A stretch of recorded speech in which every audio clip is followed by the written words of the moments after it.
A paz do Senhor, graças a Deus por mais um privilégio, mais uma oportunidade que Deus ele está assim nos concedendo de poder estar dando a continuidade com relação ao estudo relacionado à teologia sistemática.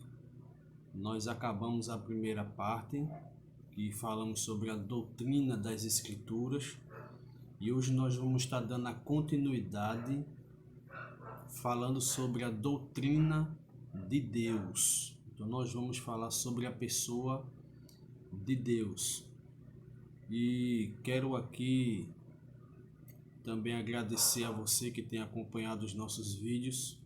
Se você ainda não é inscrito no canal Cristo Rei Senhor Medeiros, faça a sua inscrição, ative o sininho das notificações para estar recebendo novos vídeos. E assim você também pode estar compartilhando esse vídeo com estas aulas que estão sendo dadas. Não é um curso de teologia, até porque eu não tenho essa credencial, mas são estudos que eu tenho guardado em casa e que quero assim poder passando para você um pouco de conhecimento daquilo que eu aprendi durante os meus anos na presença do Senhor. E para não perder mais tempo, nós vamos dar início aqui à doutrina de Deus. Não obstante ser um livro que trata essencialmente de Deus e do seu relacionamento com o homem, a Bíblia não tem como objetivo maior provar a existência de Deus. A existência de Deus é um fato indiscutível, portanto pacífico no decorrer de toda a narrativa bíblica. Ou seja, a Bíblia ela revela a existência de Deus, mas o objetivo primordial e fundamental dela não é esse, não é estar aqui explicando a existência de Deus. Ela não tem esse objetivo, embora ela fale de Deus, ela fale da pessoa de Deus, da sua existência, de seus atributos, de suas qualidades. Ela não tem como objetivo maior provar essa existência, ok? Assim como a Bíblia, a sã teologia não se propõe a dissecar o ser de Deus, mas apresentá-la ao nível da compreensão do homem. Evidentemente, Deus como um ser eterno, onisciente, onipotente e onipresente e santo, não pode ser aquilatado em sua plenitude pelo homem, cuja capacidade é limitadíssima em si mesma. Se a Bíblia diz: os céus, nem o céu dos céus pode conter a Deus. Imagine só, se o céu dos céus não pode conter a Deus, então o homem jamais poderá chegar a uma compreensão plena do ser de Deus. Jamais ele pode alcançar tal conhecimento. O salmista lá no Salmo 139 ele disse: tal conhecimento é muito grande para mim, de tal forma que eu não posso atingir. Então há um limite da nossa compreensão em relação a Deus. Ele se revelou através das páginas das Escrituras Sagradas somente aquilo que ele quis se revelar ao ser humano. E isso é suficiente para cada um de nós. Como a nossa infinita compreensão seria capaz de compreendê-lo? Comece onde começar. Toda pesquisa quanto à pessoa de Deus será consumada sempre no que virmos diante da declaração de Jesus à mulher samaritana, quando Jesus disse que Deus é Espírito. Então, quem já viu um Espírito? Ninguém viu um Espírito. Então, como é que o ser humano, com a sua mente finita, ele poderá explicar Deus por completo? Não tem nenhuma capacidade de explicar um ser invisível, que é um espírito que está acima de toda a compreensão, não tem como explicá-lo, mas em parte o conhecemos e em parte profetizamos. E essa parte que conhecemos e profetizamos é o suficiente para a nossa compreensão da existência de Deus. E diante dessa declaração de Jesus, concluímos não somente quão magnífico e limitado é Deus, mas também quão insignificante e resumida em si mesma é a nossa capacidade para explicar o ser de Deus. Ninguém consegue explicar Deus em sua totalidade, no que verdadeiramente ele é em si mesmo, mas através das páginas das Escrituras Sagradas, aquilo que se revela sobre a pessoa de Deus, nós conseguimos explicá-lo àqueles que não o conhecem ainda. E o primeiro ponto de partida é a existência de Deus dentro da doutrina de Deus, do estudo de Deus. Então, a existência de Deus é o primeiro ponto de partida. Embora a Bíblia, repito, não seja o seu objetivo maior em explicar a existência de Deus, mas nós vamos começar com esse tópico que fala sobre a existência de Deus, que diz assim: aqueles que se dão ao estudo comparativo das religiões são unânimes em testemunhar que a crença na existência de Deus é de natureza praticamente universal. Essa crença acha-se arraigada até entre as nações e tribos menos civilizadas da Terra. Contudo, isso não quer dizer que não exista aqui e ali indivíduos que negam completamente a existência de Deus, como nos revela a Escritura, um ser supremo e pessoal, existente por si mesmo, consciente e de infinita perfeição, que faz todas as coisas de acordo com um plano pré-determinado. Ou seja, todas as religiões que existem, os seus adeptos, eles acreditam na existência de Deus, não como a Bíblia ela ensina, mas ao perceber a imensidão da criação de Deus em suas mentes, ele tem a percepção de que tudo foi criado por um ser supremo. Louvado seja Deus por isso.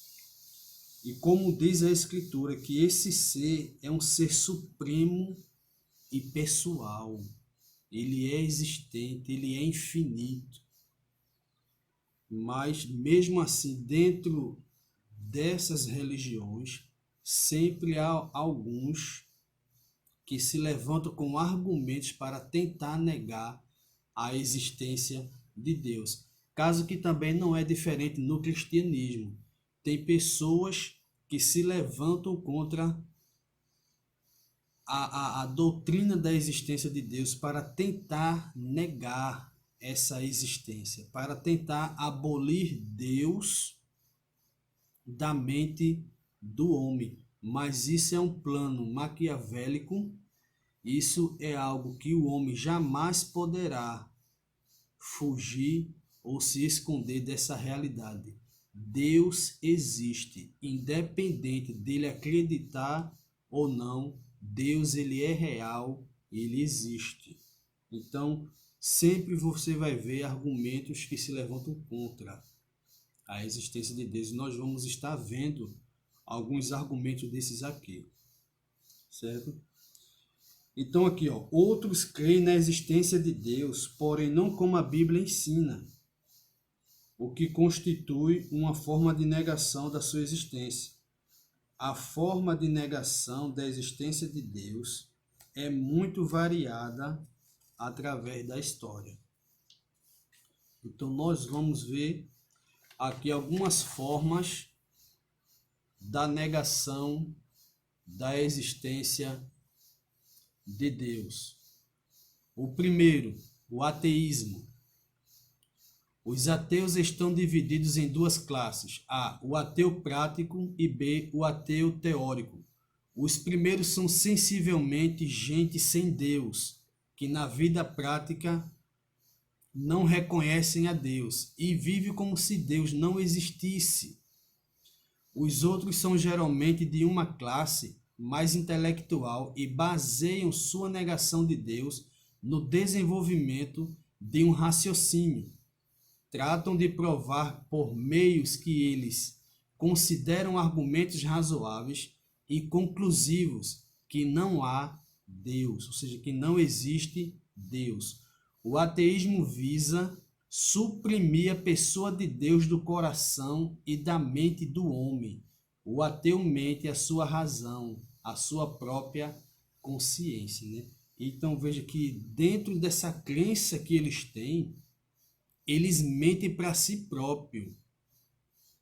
Porque a existência de Deus, a crença na existência de Deus é algo imanente, está dentro do homem. Então, quando você vê o homem que se envolve com diversos tipos de religiões espalhadas pelo mundo, isso indica que Deus colocou dentro desse homem esse anelo por ele. Mas o homem, sem o conhecimento de Deus, ele vai buscar saciar ou preencher esse algo que Deus colocou dentro dele de outras formas. Mas quando ele chega à percepção do conhecimento de Deus, então ele vai ver que aquilo que ele estava fazendo, buscando, como que se estivesse buscando Deus em outra religião, ele vai ver que aquilo estava errado. E que Deus agora assumiu o lugar que preencheu o vazio da vida daquela pessoa que o estava buscando de forma errada. O segundo aqui, ó, o agnoticismo. Agnoticismo. A palavra agnoticismo vem da palavra grega que significa não saber. O defensor do gnosticismo crê que nem a criação, nem os conhecidos fatos testemunhados a existência de Deus podem fazê-lo conhecido. Todo adepto dessa teoria alega crer unicamente no que pode ver e apalpar. Assim, todas as demais coisas, incluindo a fé em Deus, são relativas. Isto é, o homem não pode saber qualquer coisa sobre Deus, haja visto que as citadas provas de sua existência estão fora do domínio das coisas materiais. Então você veja aqui mais um argumento contra a existência de Deus. O deísmo. O deísmo admite que Deus existe, contudo rejeita por completo sua revelação à humanidade. Para o deísmo, Deus não possui atributos morais nem intelectuais, sendo até duvidoso que ele tenha influído na criação do universo. Noutras palavras, deísmo é a religião natural baseada no raciocínio puramente humano. Então você veja que ele crê em uma parte na existência de Deus e em outra ele descrê. Então fica aquela coisa duvidosa, né? Mas o fim disso aqui é querer tentar arrancar do coração e da mente do homem que Deus existe. O materialismo. O materialismo declara que a única realidade é a matéria e que o homem é um animal apenas, por isso não é responsável por suas atitudes e atos. Ele ensina que os diferentes comportamentos físicos e psíquicos humanos são simplesmente movimentos da matéria. Por conseguinte, o homem não tem do que nem a quem prestar contas de seus atos.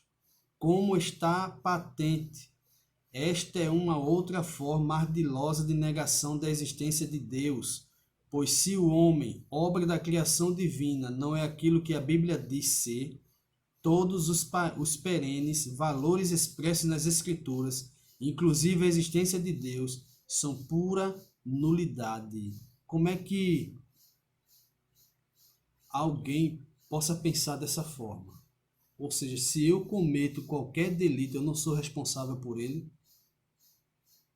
Como eu não sou responsável se eu fiz uma coisa conscientemente, sabendo da gravidade, das consequências, daquilo que possivelmente eu vou sofrer devido ao erro cometido? Como é que eu não sou responsável? Então veja que além de querer negar a existência de Deus, quer isentar o homem da sua responsabilidade de culpa. Ou seja, o homem não tem a quem prestar conta. E a Bíblia diz que cada um de nós vamos prestar contas diante de Deus por tudo aquilo que a gente faz, de bom ou de ruim. Então nós vamos prestar conta. Há uma prestação de conta. O panteísmo, que é um outro pensamento que se levantou contra o argumento da existência de Deus. O panteísmo ensina que no universo Deus é tudo e tudo é Deus. Deus não é só parte do universo, mas é o próprio universo. O hinduísmo é adepto desse falso ensino. O erro filosófico e religioso do panteísmo é confundir o Criador com a criação. Aquele já foi ao ápice da loucura. Como é que eu digo que Deus é tudo e tudo é Deus? Então, se Deus é tudo e tudo é Deus, eu sou Deus. Não sou parte da criação, eu sou Deus. A minha camisa é Deus. Deus é tudo. Tudo é Deus. O lápis, uma caneta, uma cadeira, uma mesa, então tudo é Deus.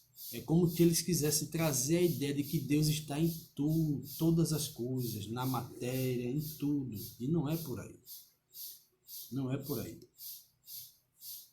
Então você viu aqui alguns argumentos que no decorrer da história se levantaram para tentar anular, para tentar roubar, suprimir, tirar do coração e da mente humana a doutrina da existência de Deus.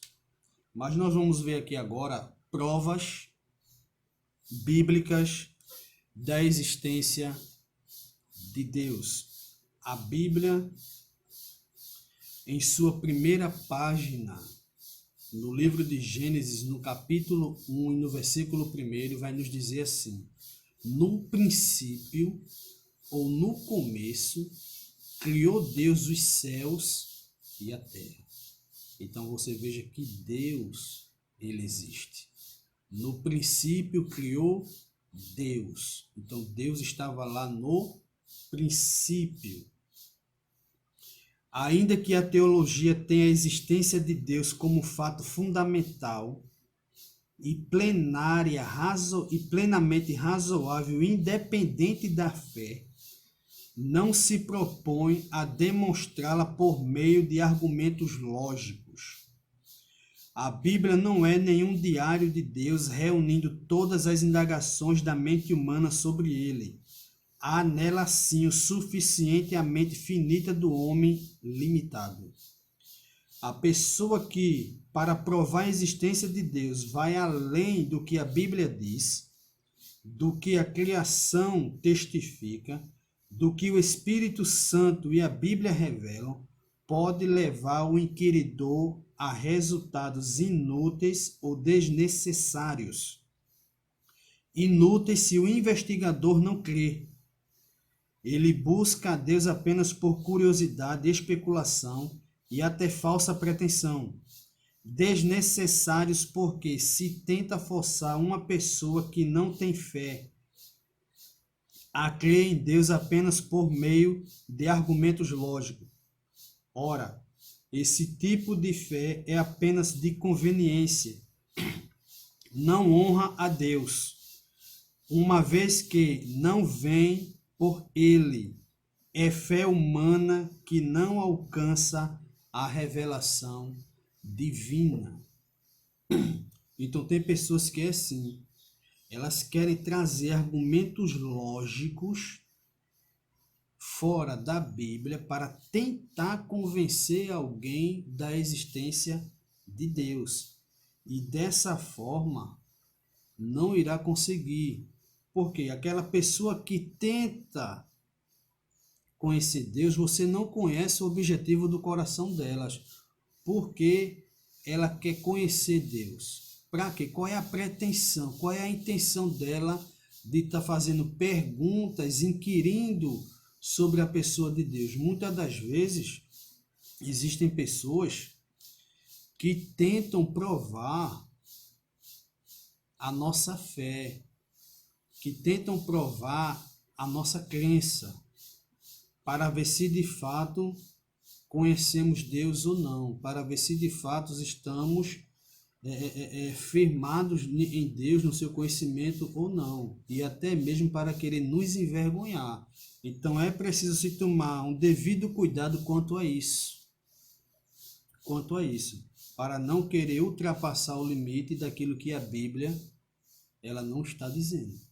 Então nós temos a Bíblia como nossa bússola, como nosso guia, nossa orientadora, para nos manter firmes em Deus, firmes na fé, para quando aquele vier pedir razão da esperança que temos em Cristo, com paciência e com temor a Deus e sabedoria, discernimento espiritual, saber como levar uma pessoa a crer em Deus, não pelos argumentos lógicos, mas pelo que a Bíblia ela revela, pelo que a palavra de Deus ela nos revela, certo?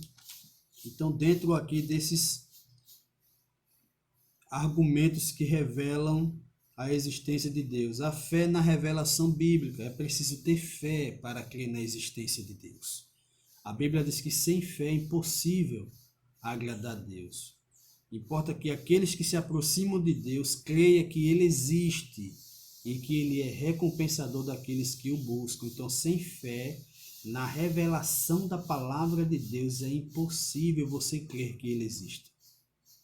O cristão temente a Deus aceita por fé a verdade da sua existência, segundo a revelação contida na Bíblia. Não se trata de fé cega, mas de fé que se baseia nas Escrituras. A Bíblia não só revela Deus como Criador de todas as coisas, mas também como sustentador de todas as coisas e como o dirigente dos destinos de indivíduos e nações. A Bíblia afirma que Deus fez todas as coisas segundo o conselho da sua vontade, revelando assim a realização gradual de seu grande e eterno propósito de redenção. Então está aqui. Ele cria, ele sustenta e ele mantém todas as coisas pela palavra do seu poder. Então isso é ter fé na existência de Deus, que Ele é Criador, que Ele é sustentador, que Ele é o dirigente, que Ele é o arquiteto de tudo, Deus. Então é preciso ter fé na revelação.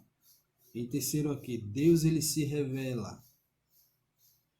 A revelação de Deus segundo a Bíblia é a base da nossa fé em sua existência.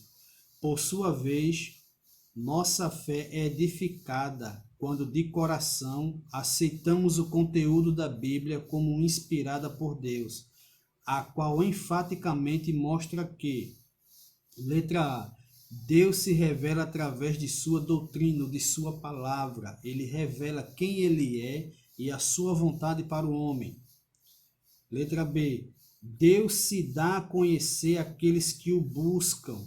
Em Oséias 6:3, prossigamos e buscamos a conhecer ao Senhor. C, Deus se manifestou ao mundo na pessoa de seu Filho, Jesus Cristo, quando ele encarnou. O Verbo se fez carne, então ele se manifestou ao mundo, ou seja, ele viveu entre essa humanidade, não essa humanidade presente, né? Mas em Israel, em Jerusalém, aonde ele pisou, viveu, cumpriu aquilo que ele veio cumprir, enfim. Então você veja que Deus ele se revela, ele se dá a conhecer ao homem por meio da sua palavra, a sua revelação, a Bíblia.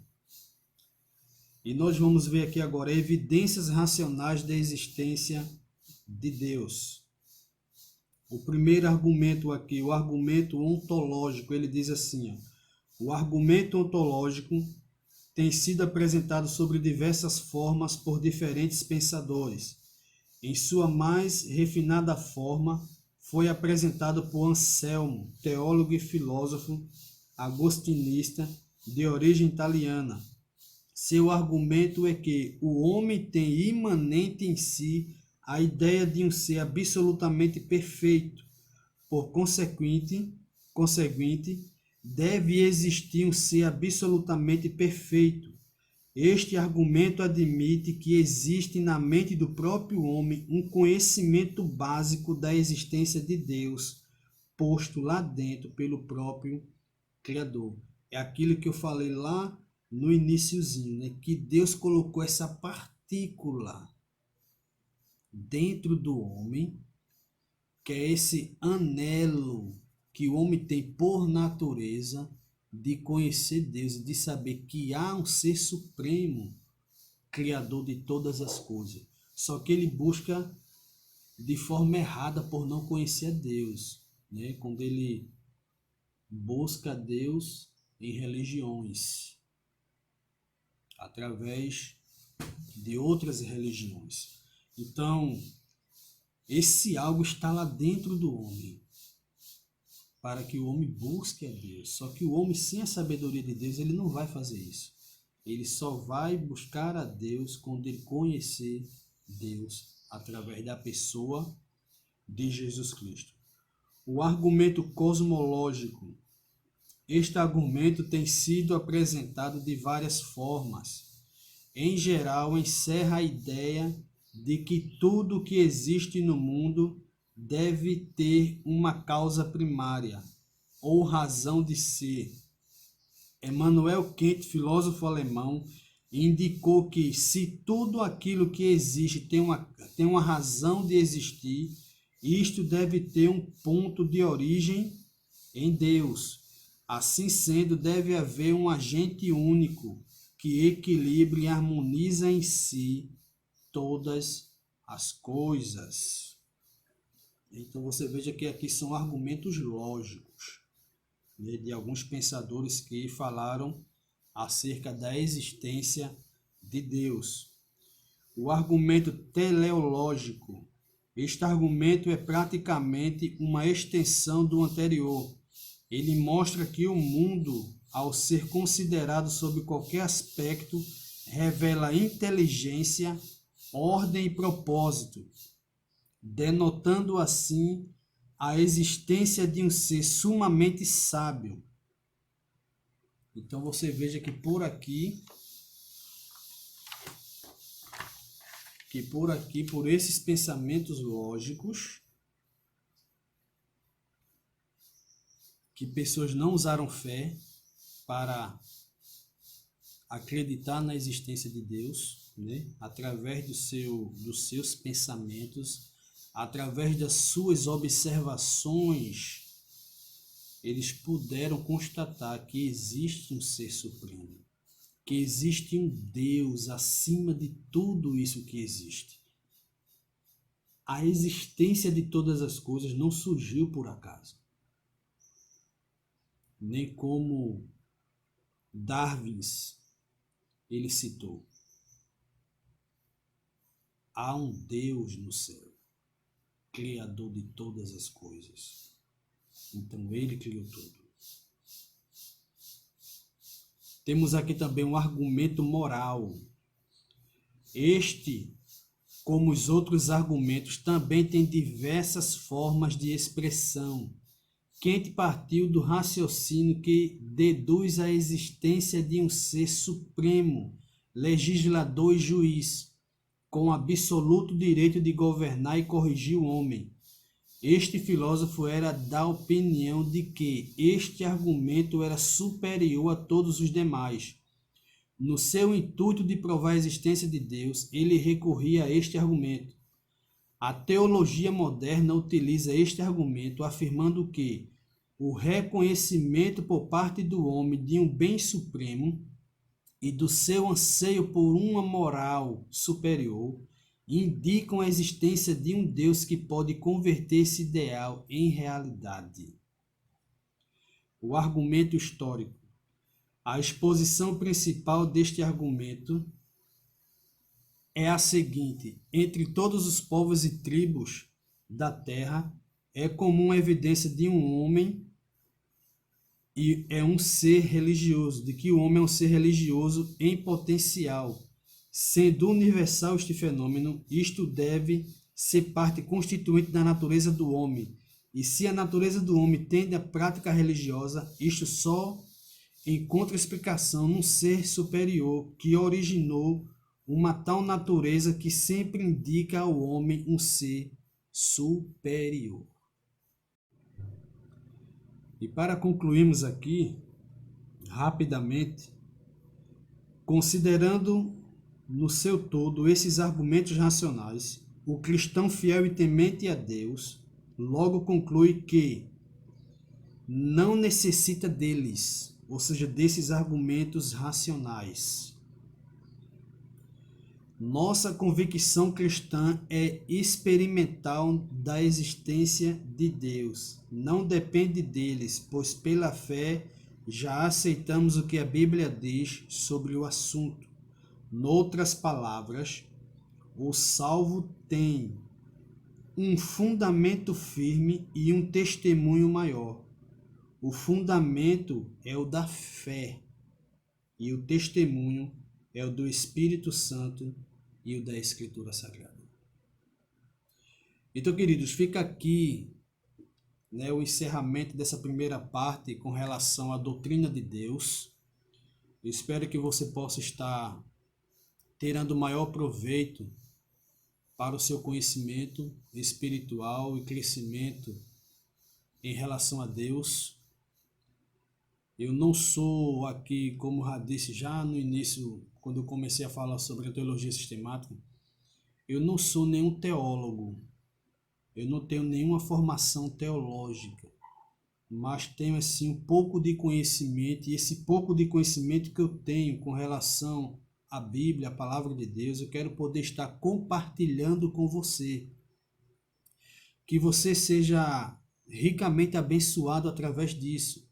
Talvez eu possa não ser o melhor explicador do assunto, mas eu acredito que boa parte daquilo que eu tento passar para você servirá para edificar a tua vida no conhecimento de Deus e como você se sobressair de algumas tentativas de pessoas que tentam negar o que a Bíblia ensina, aquilo que você crê, aquilo que você tem como fundamento da sua fé e da sua esperança em Deus. Que Deus ele possa estar te enriquecendo de bênçãos do céu, que o Senhor ele venha te abençoar poderosamente, abrir a tua mente, trazer clareza e a iluminação do conhecimento da sua palavra. Em nome de Jesus Cristo, esse é o meu desejo e a minha oração para você. Amém.